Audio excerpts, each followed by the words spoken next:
बारणीर महात्मा है प्रत्येक वर्ष एठी बाबा डोडेश्वर महादेव पूजा पाती आउ हजार हजार संख्यार एठी लोक आसती दर्शन करी जाती।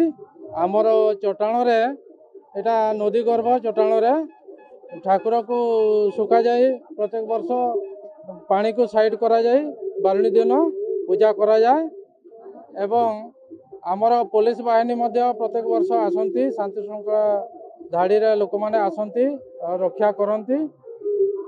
ता सहित 7 दिन धरी एठी मेला चले आउ हजार हजार संख्यार भक्तगण आसिकी पूजा करती एवं शांति श्रृंखलार सहित जाती।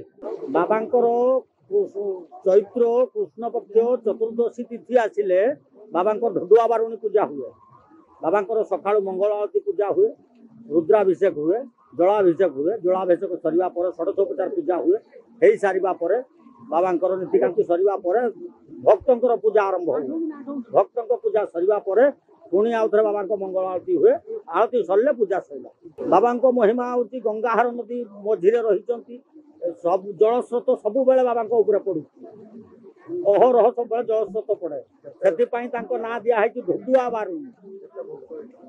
ये जेजापांकर बापाको अमल ये 100 वर्ष कि 150 वर्ष हम कही भक्तों जन समागम आम भावुँ अति कम टाक 10,000 ରୁ 12,000 पाखापाखि पूजा करने आसती भक्त।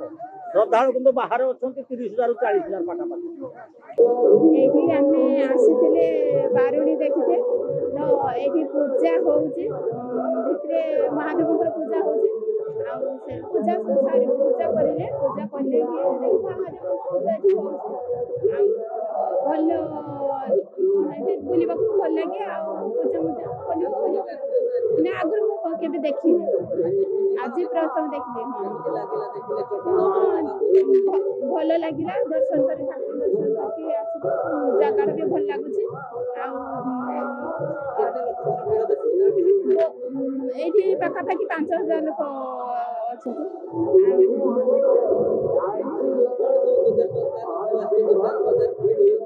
आज्ञा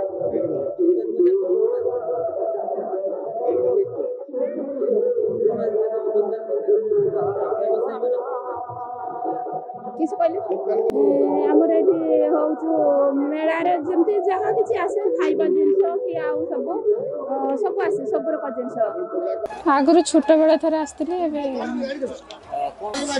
बहुत महिमा ठाकुर को देखलु दर्शन कलु भीतर पानी भीतर